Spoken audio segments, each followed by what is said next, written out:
Welcome, everyone. Thank you for joining us.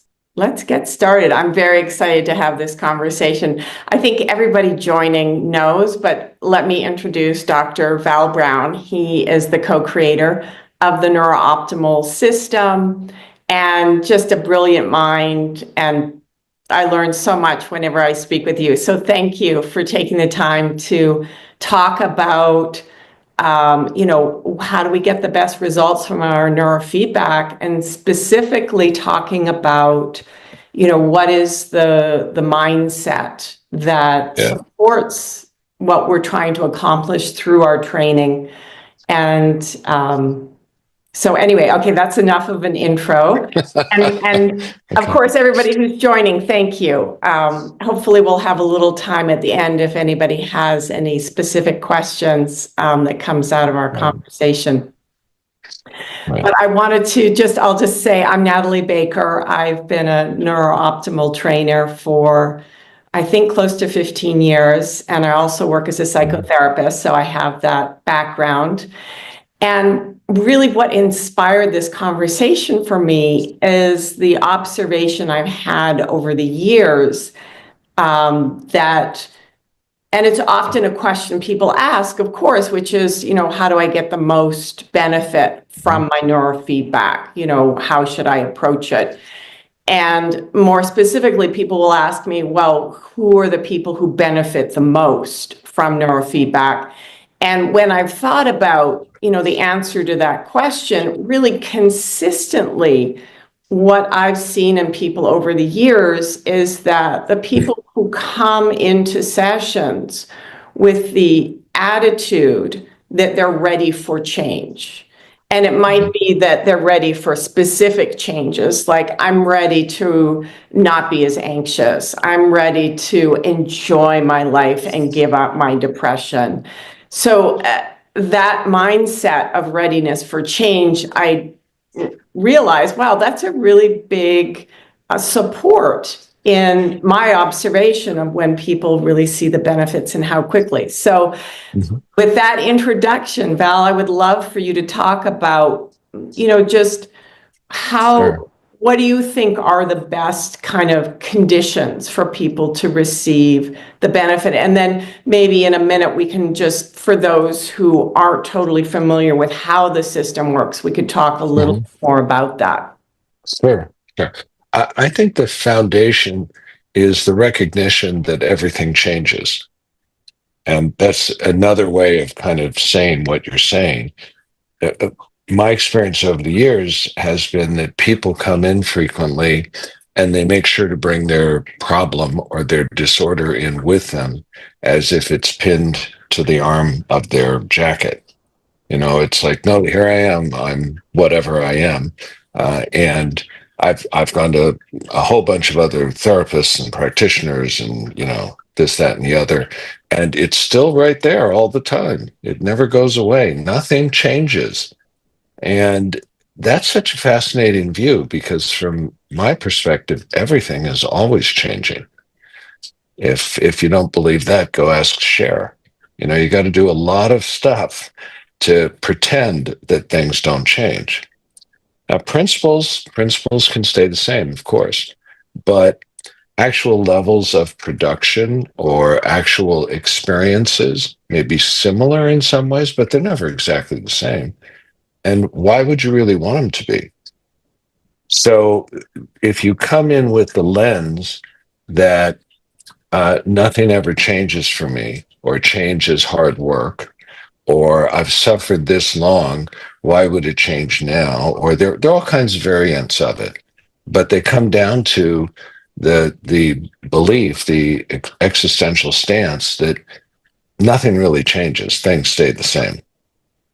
And so why would this be any different? What opens up the possibilities, though, on the other hand, and the profound transformations is to let go of your expectations. And so maybe say a little bit more about why is letting go of expectations, a powerful support for, doing the neurooptimal training. Why do they go together? Well, if you expect you can only be satisfied. You can never be thrilled or overwhelmed with the joy, right? Because it's just what you expect. You get on the bus and you get off the bus at the stop that you're supposed to get off. It's like, well, of course, the bus works. What's the problem? What's the big deal? But it's actually quite an amazing thing that happens. If you think or go to a coffee shop and you think about having a cup of coffee and you say, yeah, it's a cup of coffee. What's the big deal? Well, the coffee beans had to be grown someplace. People had to pick them. They had to be roasted. They had to be transported. There's all kinds of stuff that can go, differently than you would anticipate. And you don't get the coffee. But we kind of dismiss that instead of going, wow, what a cup of coffee. Think of all the people and all the processes involved in this. And somebody a long time ago figured it out, like how to do that. So the expectations can get in the way of you experiencing the real miracle, which is what's actually happening in the present. And so It's a very different mindset. yeah, and maybe this is a good segue to talk a little, we won't spend too much time on it, but really talking about, well, what is happening when people do the neurooptimal session, that then when you let go of expectation, you experience, like you said, more of the present moment, as if the present moment is a good thing, right? Yeah. Generally, I found the present is pretty good, and that's why we call it the present, right? It is a gift, and it's the one thing that at some point you may find you don't have as good access to, and that's usually called death, or depends what tradition you come from, right? Uh, but it is amazing if you really let yourself experience what's now, what is here and now. You become like a child. Children just play. That's kind of the purpose of childhood, is to play and experience and just have a lot of fun. And why wouldn't you want to do that if you're the adult involved? Wouldn't it be great to live your life moment after moment, seeing what's miraculous there? And what's miraculous there is everything that's present. There isn't a hierarchy of miraculousness. Okay, that's another thing. The expectation framework, though, kind of thinks about, well, I want to get, here's where I am. I want to get to this other state or place or ability. How quickly can I get there? It's like it's irrelevant what happens between A and B. Just get me to B. Right. So just to make it more specific to, when someone's coming to do neurofeedback, they're having some issues, right? It's like, of course, my mind is constantly ruminating on what I perceive as the problems of life. And I just I'll try to do the dishes, and then I notice I just spent 10 minutes ruminating about something painful. So maybe now let's talk about what's happening in the brain, right? That it's doing that. And so why are we going to do neurofeedback as a support for being more present, right? Actually having your mind and your body be in the same place. So what intrigues me in the kind of story that you've told there is that the mind does return to the present at some point. That's the natural inclination. That's the natural inbuilt trajectory. It's just that 10 minutes of nothing goes by. And then it's like, oh, wait a minute, here I am. I'm doing whatever I was doing. What happens with Neuroptimal is that time frame shrinks. You don't spend as much time spinning your wheels or going off some other place. You suddenly find that you're surprised by joy. You're there washing the dishes and you actually enjoy it. Not because you want to get them done so you can then go watch your TV show that is once a week or whatever, but you actually enjoy just being in the present. And Neuroptimal is just reminding you to come back to the present. Now, a lot of people dress it up in other kinds of, disguises, if you will. But really, it's just a way of saying, Stay here. Come on back. Be here with me. Be here now. See what's here. Because everything that's present, if you can allow yourself, is full, bright, and open. And that's a really wonderful place to be, even when it hurts, even when it's suffering, even when your mind is going and trying to go, let it go, come back. Now there's possibility. Right. And so let's discern a little bit, because the you for the brain, we have Yes. sort of unconscious you, right? That just Yes. performing its tasks unconsciously. And then there's the conscious you, right? Which is, Right. Oh, I want to be in the present moment, right? So there's the mindset part of it. Mm-hmm. So Mm-hmm. when we're doing the neurooptimal sessions, say more about which is the you that we're training here? I and myself and you, and which one is me? Yeah, that's all a matter of perspective in some ways, because the intrinsic naturalness, the inbuilt sanity, if you will, flows pretty freely. It's frequently the mind that's just running over these ruminating kinds of experiences in memory.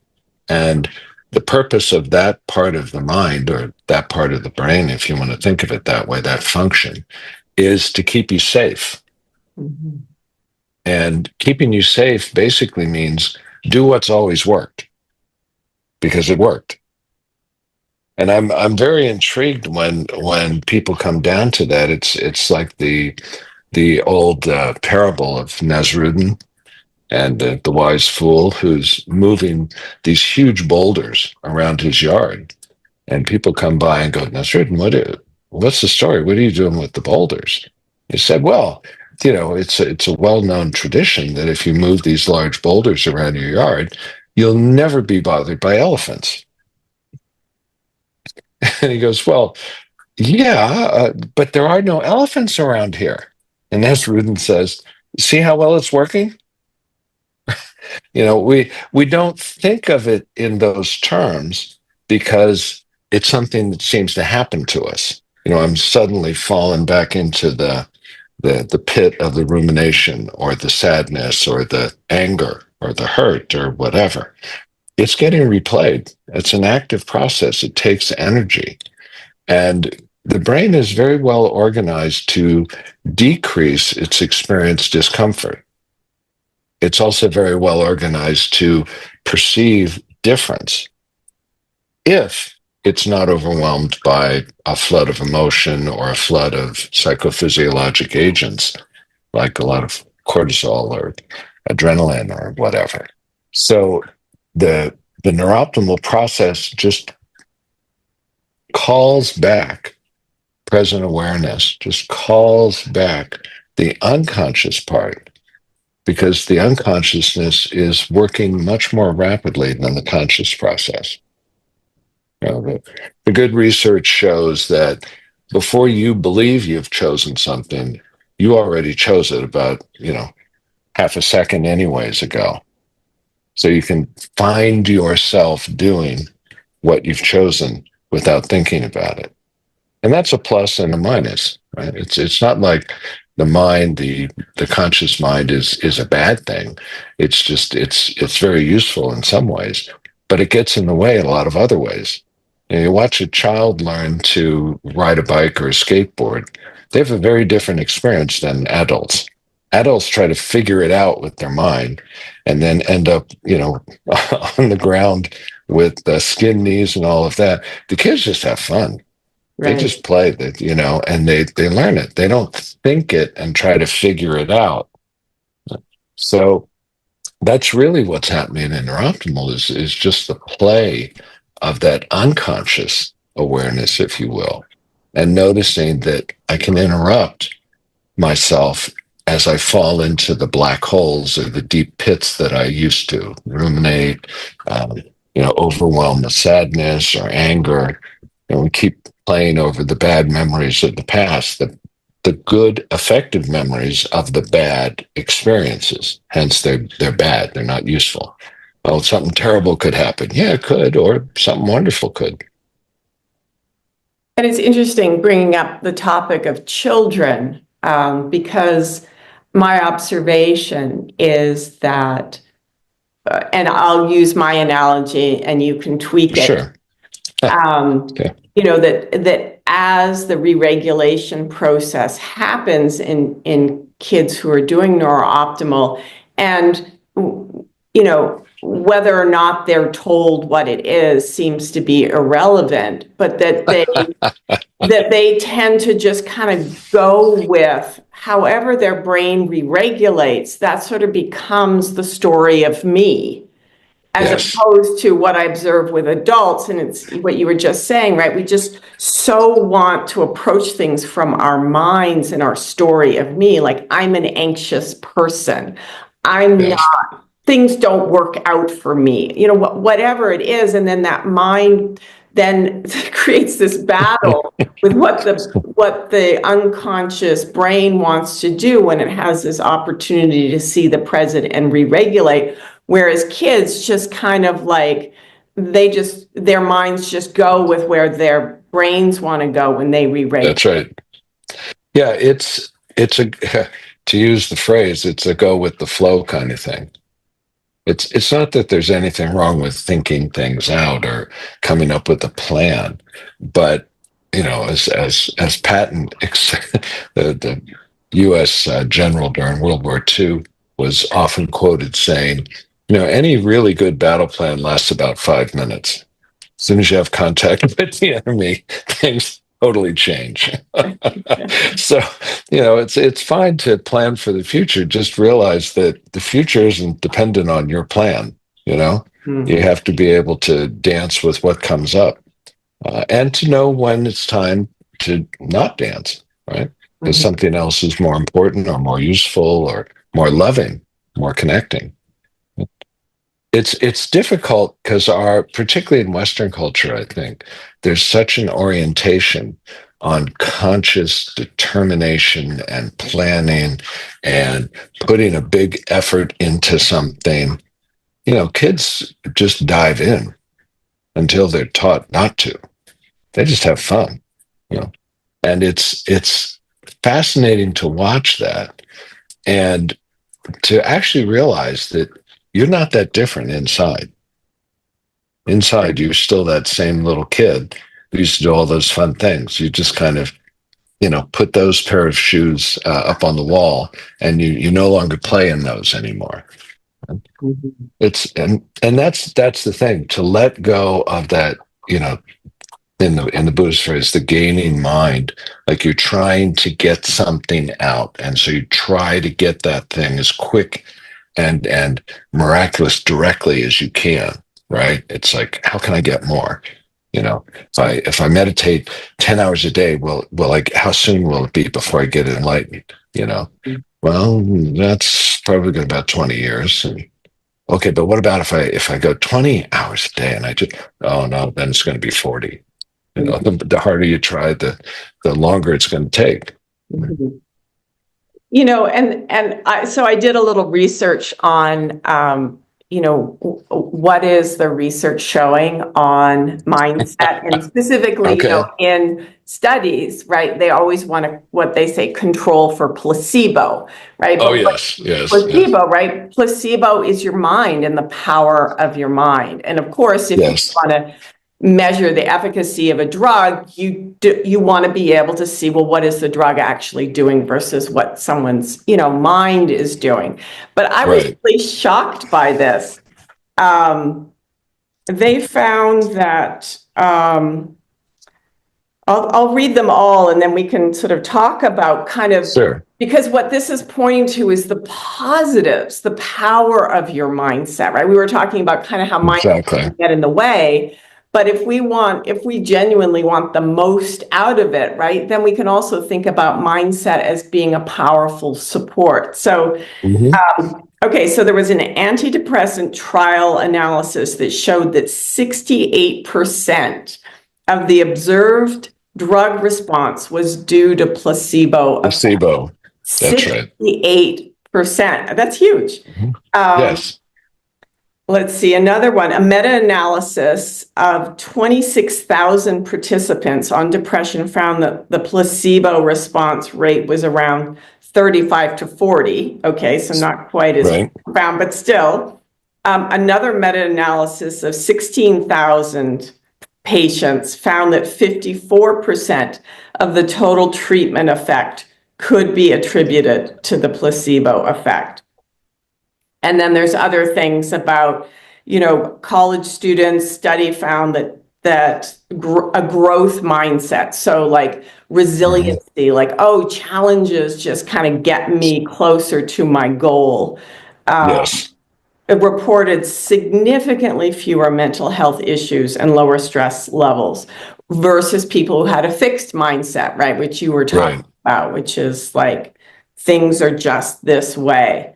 Yes. Okay, so I'll stop there because it kind of, demonstrates the point well enough. And so maybe my question for you is, if we're thinking about, okay, well, if we're going to have a way of thinking and something, Hmm. a story we're going to tell ourselves as we do, our series of neurofeedback sessions, what Right. should that story be of me, of the future, of what's possible with my mental health and my Right. focus?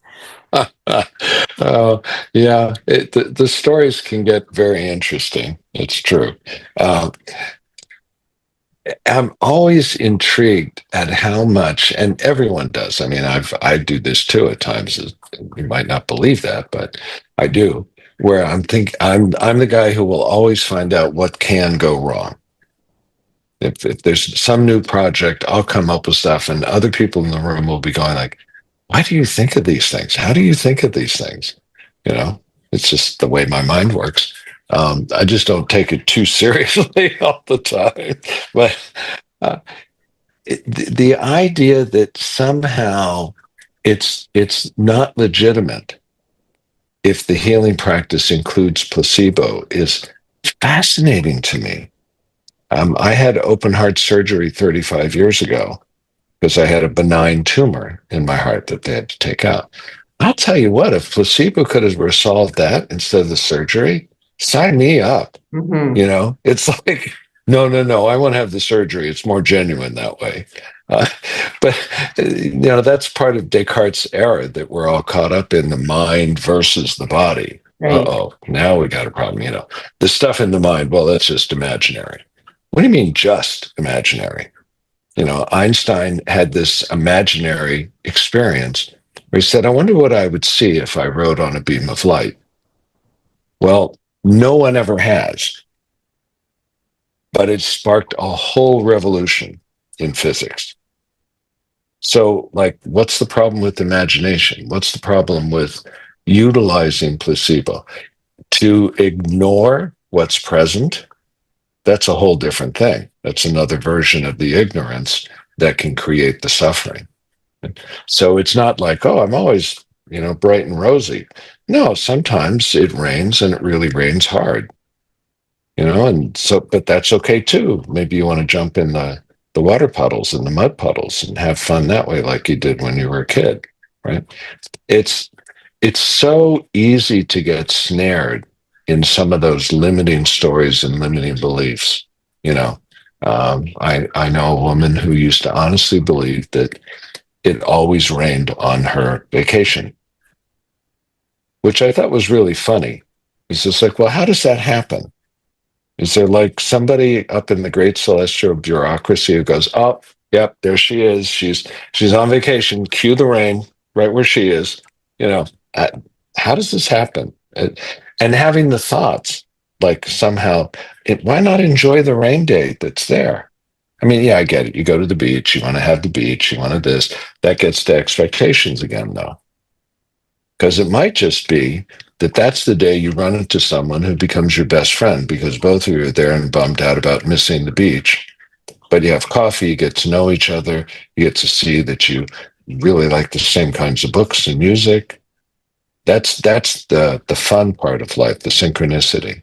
And that's really what the neuroptimal training is about too. It's about letting go of those fixed frames, the mindset that just limits possibility.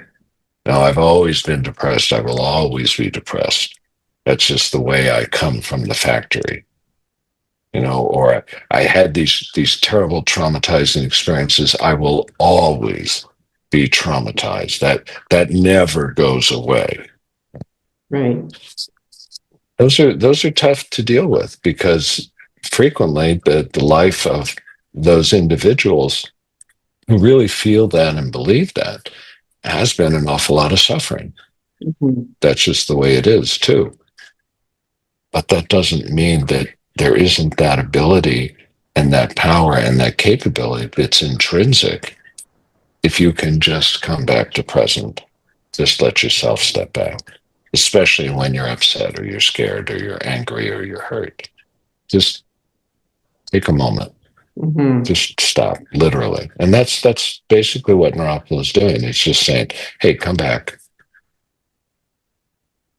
And I think too, when people come into psychotherapy, for the most part, they have the mindset that I'm probably going to need to experience some discomfort Right, and right, uncertainty in order to get to a better place, right? right, A right. better place is possible.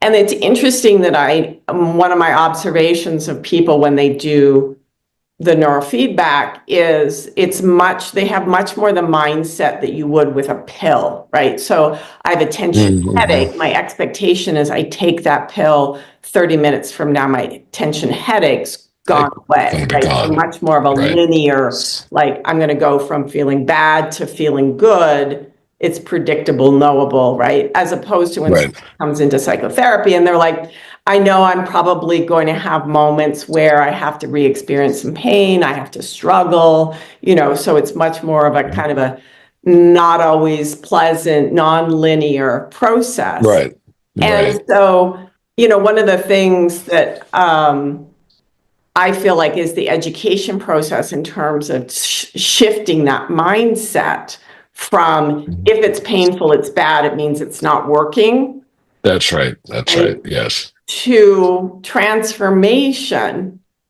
is a journey. And if we can have an attitude of, I do want to get to a better place. That's possible for my brain to get to Yes. a better place, Yes. right? To put it Yes. into those terms. But it's the question of like, how do you help people recognize the power of the mindset on either side to Mhm. impact the outcome, whether they stop prematurely because now I had a day of anxiety and this was supposed to just cut my anxiety, right? Right. Right. Or Right. being open Well, and curious.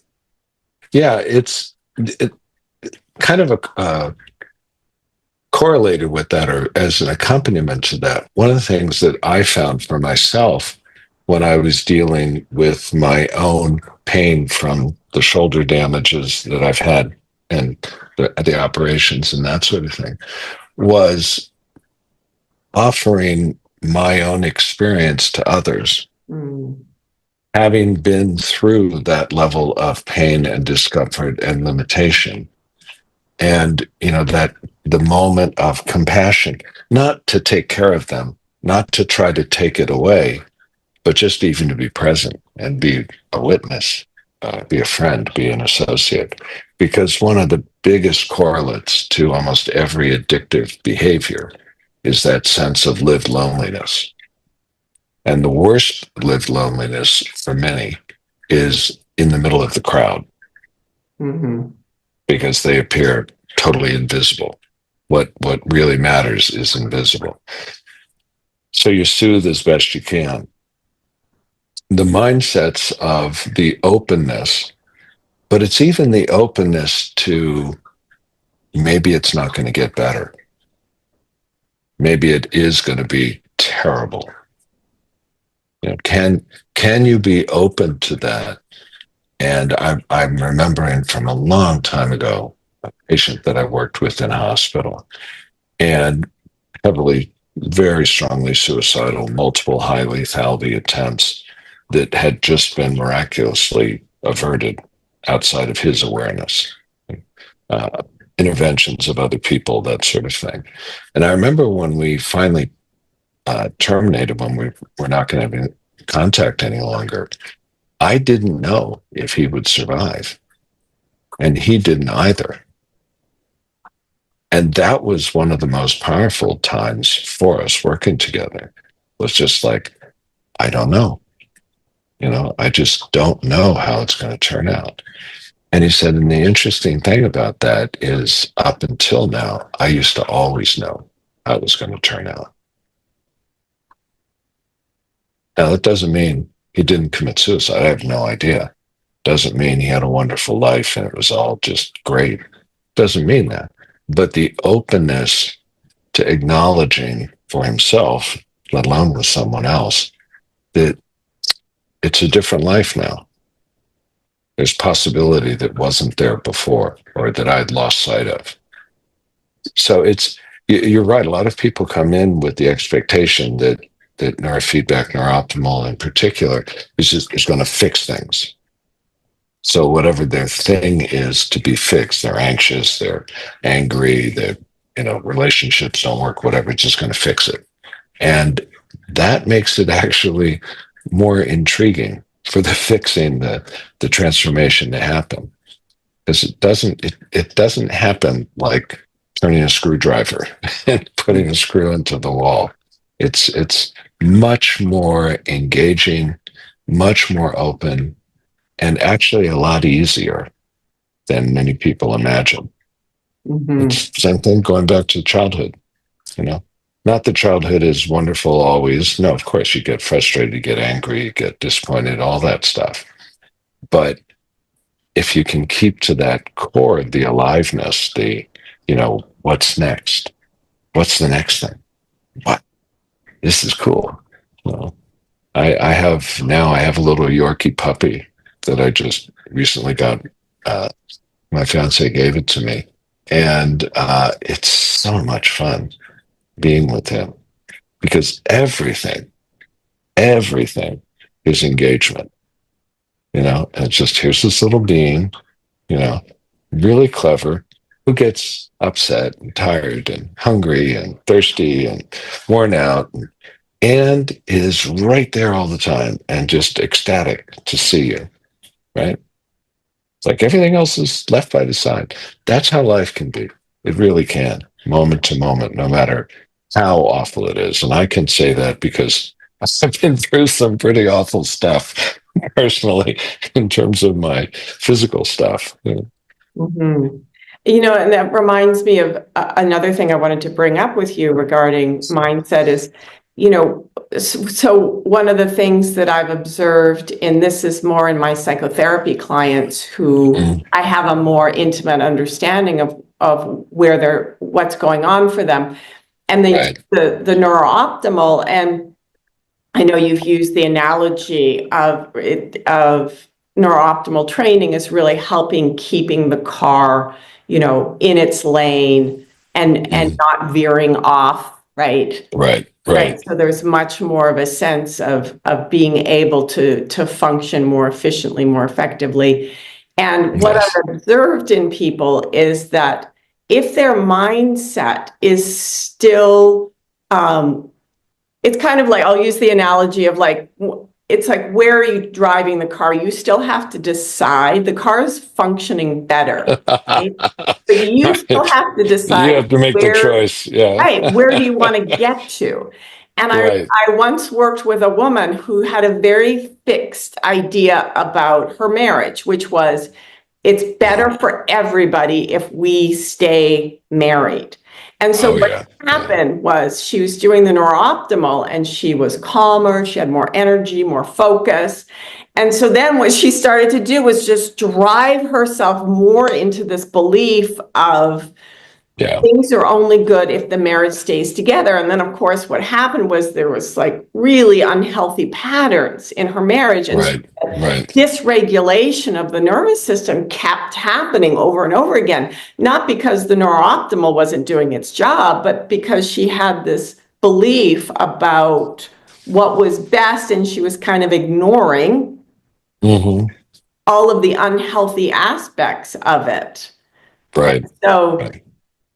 It is interesting because we're so used to having been trained in many schools growing up that there's always a scale involved, and so the best grade is the A always, right? So we got to do that. We didn't do good enough. We fell short, right? But if you only look at that one small segment, like what's the letter that came on my card, it misses some of the most important things because failure really is where you learn a lot of stuff. You try things and it falls apart, and then you kind of can recognize how did it fall apart, right? And so the idea of just looking single focus at this goal, and that's the only thing that matters. Wow, that's missing everything. It's like going to, a really wonderful restaurant someplace and going, what I really want is a jelly donut. It's like, well, why'd you come here then? It's like we could make you one maybe, but that's not our thing. It's just it's like you show up at the wrong field because you got this idea in your head, like, it's best if the parents stay together. That's not true at all. Sometimes it's best if the parents don't stay together because they just don't. They don't actually stay together. They don't work together. What actually is best is for children to feel protected, encouraged, loved, cherished, challenged, supported, emotionally connected to. And sometimes that works a lot better if the parents are not always fighting with each other, always present with each other. right. So, it's another way of saying that is life's pretty complicated sometimes. And if you have limiting beliefs or expectations, it gets even tougher. Mm-hmm. Mm-hmm. I'm not supposed to get angry. Being angry is terrible. Well, then how come it's part of who you are? There's nothing that got put in the factory mold that wasn't important for some reason. That's another place to start with it. Yeah, Right. you've lived a long time being anxious. Good. There's a lot that you can do to help people. I'm remembering the Milton Erickson story, the non-directive hypnotherapist, where he was brought into this unit because there was a gentleman there who was believing that he was Jesus Christ. Not an unusual example of that kind of belief. And Milton walked in and he said, I understand you have experience as a carpenter. And the guy said, yes, absolutely. Learned from my father. Great. We need some bookshelves. Can you come over and help me?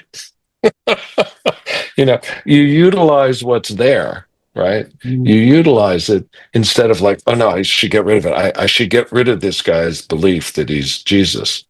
Well, he'll ultimately let go of it if and when that's important for him. Right. You don't have to put those legs on the snake. You don't have to tear them off either, right? It's what are you carrying around that isn't serving you well and those around you? Mm-hmm.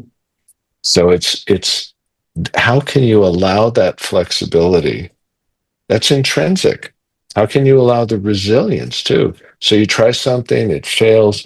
Do you want to go beat yourself up because of that? Or can you go, boy, that was really bad, wasn't it? And laugh about it. Yeah. Right. It's Yeah. it's a funny thing, but this sort of fix it mentality, I think, is one of the toughest ones. How many sessions will this take for me to be fixed? Mm-hmm. Right. And having the mindset of, well, this is an exploration, but that it's possible for Mhm. positive change to happen. It may not unfold the way that I, imagine it should, but Right. that's possible. And so to stay, because the theme of what I'm hearing in this conversation from you is really to stay.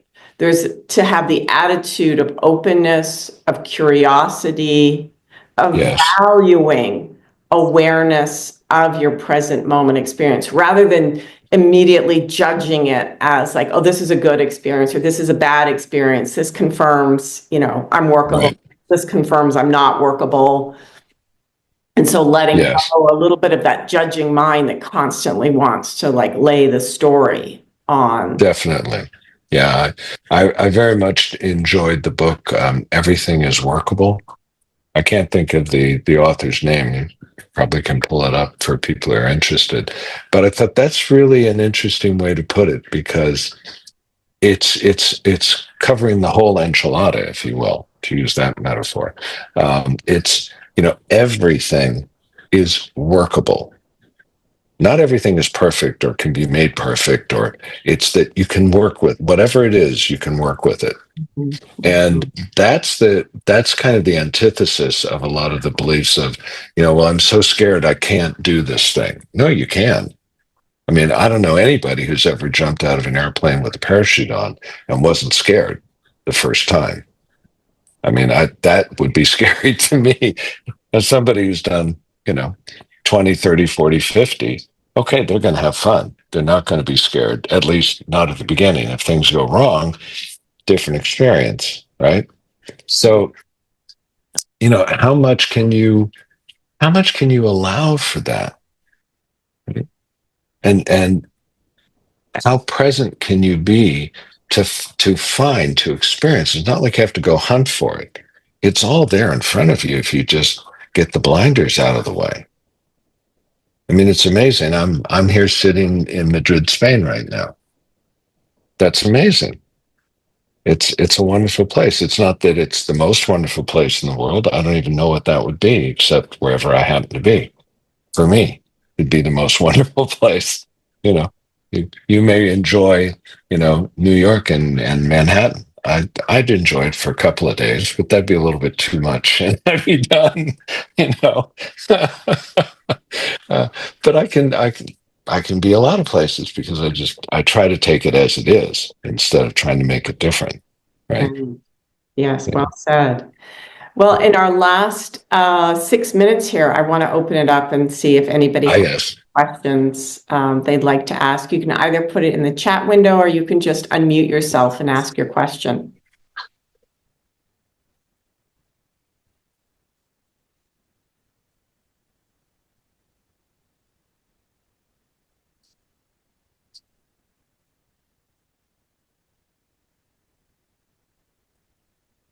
I know a couple of the people here had sent me questions, so I know they're Okay. out there. All right. I was going to say, if we were playing Name That Game, this is Name That Tune. This is Sounds of Silence. Simon and Garfunkel.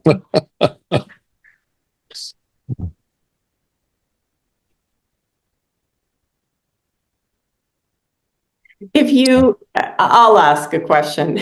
Sure. So if you had your dream neurofeedback client walk in the room, what would they be saying about themselves, about, how they're approaching their neurofeedback training? That's really interesting as a question because I really let go of every expectation of what they would be like. Mhm. Um, every session is the first and last, as far as I'm concerned. And so, what's the dream client? Well, that would be a dream. It wouldn't be reality. And I say that I know what you're trying to ask, like what would I most enjoy, or find useful or find, Or if they were going, I mean, because they're taking the time, they're spending the money, yes, right? They mhm, clearly have a reason for coming. yes, And so if you're yes. like, well, if they could present in the way that you would be like, oh, they're probably going to get the most out of their training. What, if anything, would that be? It would be the ones who can let themselves go, who can just go with the experience. And that means all of it. It's, it's like Kabat-Zinn used to talk about the whole catastrophe or the full catastrophe, right? It's everything. Everything is present, and none of it is taken too seriously Mm. as a limitation.